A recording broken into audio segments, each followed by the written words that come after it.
নমস্কার বন্ধুরা, আজকে আমি আলোচনা করব ক্লাস 6-এর তৃতীয় পর্যায়ক্রমিক মূল্যায়নের ভূগোলের প্রথম মডেল। এখানে প্রথম কোশ্চেন আছে, মহাবৃত্ত বলা হয়। এখানে সঠিক উত্তর হবে নিরক্ষরেখা।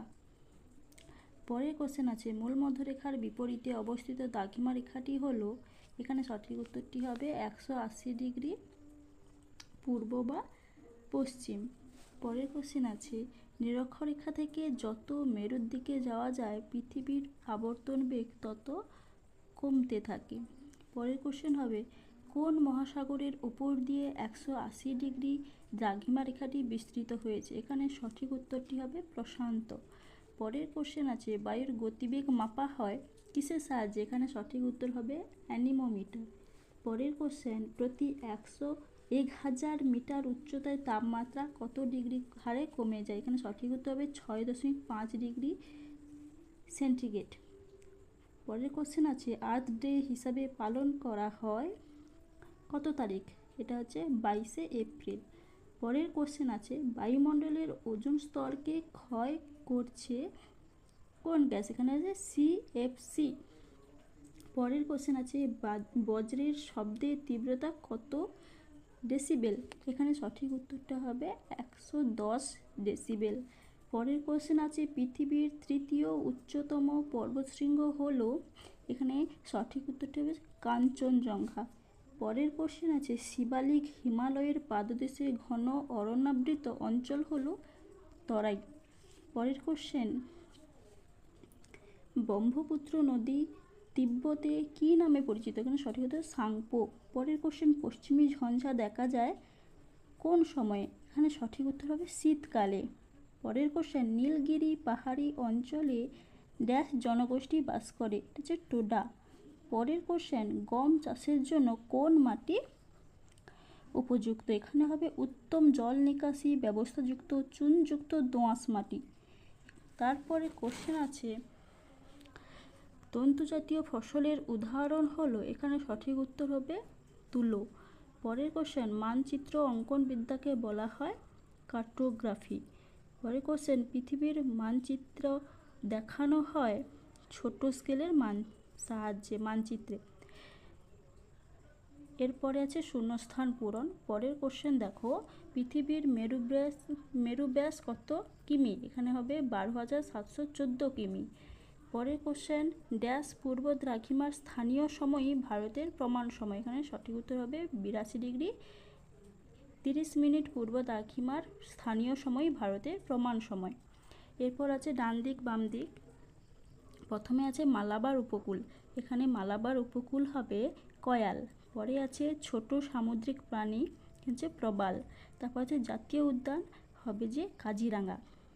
তারপর শুদ্ধ অশুদ্ধ, এখানে প্রথমে আছে আগত সৌর বিকিরণের 35% মহাশূন্যে ফিরে যায়, তাকে অ্যালবেডো বলে।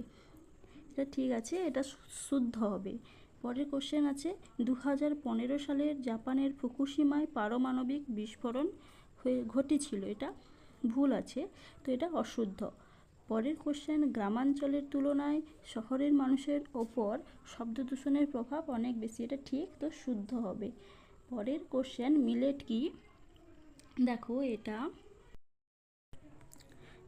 এটা এই যে এখানে আছে মিলেট কি, এই উত্তরটা হবে, এটা হচ্ছে গিয়ে 322 পেজ, সহায়িকাতে 322।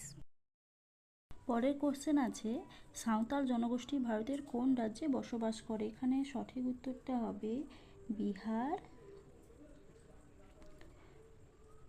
উড়িষ্যা, আসাম। আচ্ছা, পরের কোশ্চেন আছে, কার্টোগ্রাফি কি? এটার উত্তরটা হবে মানচিত্র অঙ্কন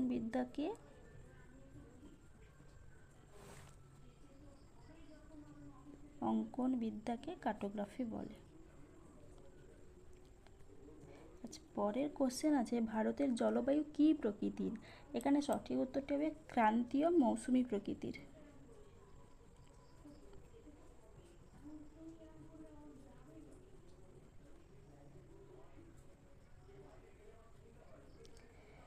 এর পরের কোশ্চেন আছে, কক্ষপথ কি?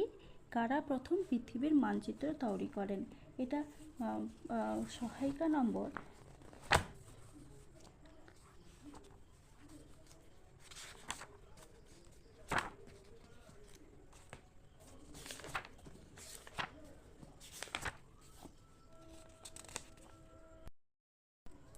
এখানে এই যে 80 পেজে আছে কক্ষপথ কাকে বলে, পেজ নম্বর 80,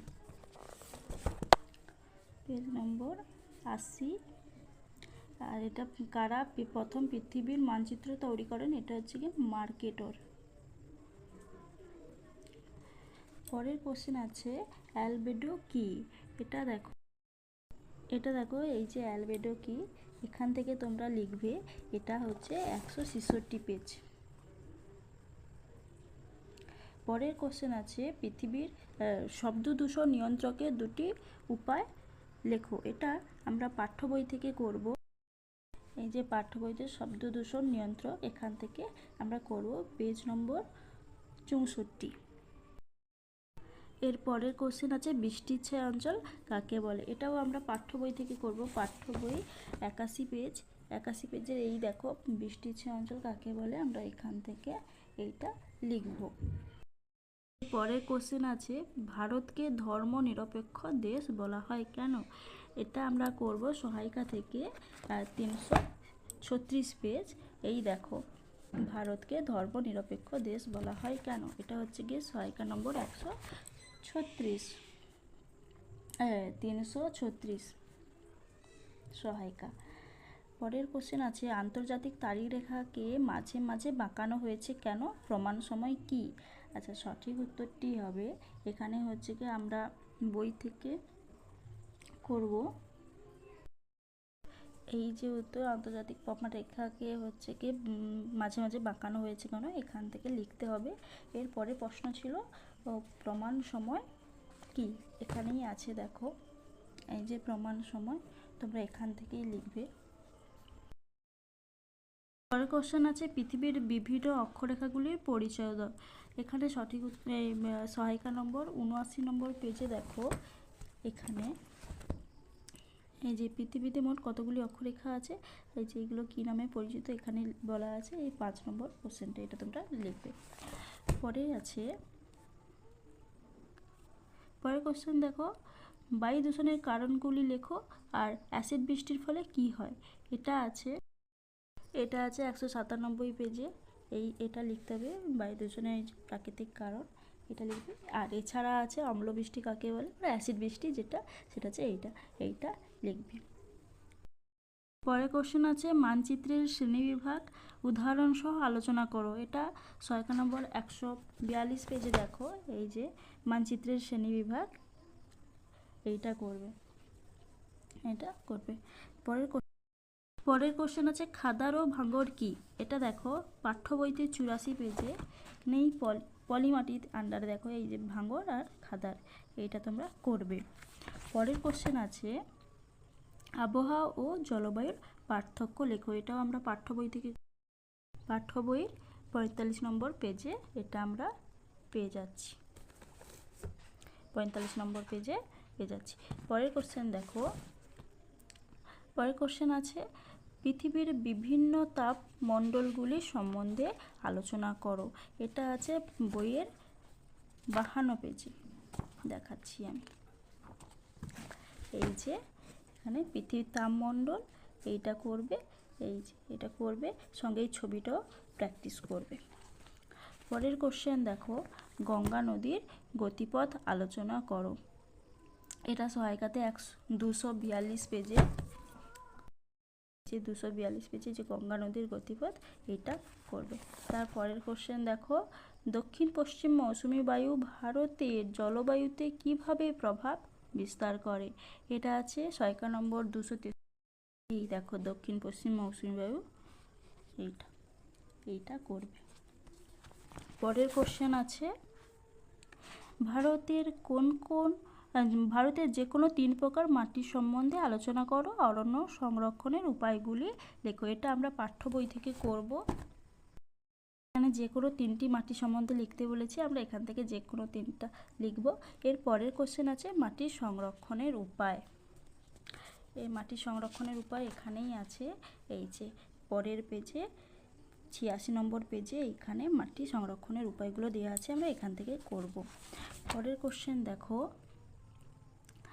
চাষের অনুকূল প্রাকৃতিক পরিবেশ নিয়ে আলোচনা করো, ঝুম চাষ কি? এটা আমরা সহায়িকা থেকে করব 318। এখানে দেখো পাট ও চা চাষের অনুকূল প্রাকৃতিক, এখানে পার্থক্যর মাধ্যমে বোঝানো আছে। আমরা যদি এখান থেকে শুধু চা সম্বন্ধে আলোচনা করি, এই যে চা, তো এখান থেকে আমরা চা চাষের ভৌগোলিক প্রাকৃতিক পরিবেশ সম্বন্ধে লিখতে পারবো। এর পরের কোশ্চেন ছিল ধুম চাষ কি? সেখানেই দেখো এই যে ঝুম চাষ, এখান থেকে লিখব। যদি আমার ভিডিওটা ভালো লাগে তাহলে অবশ্যই আমার চ্যানেলটিকে সাবস্ক্রাইব করবে। ধন্যবাদ।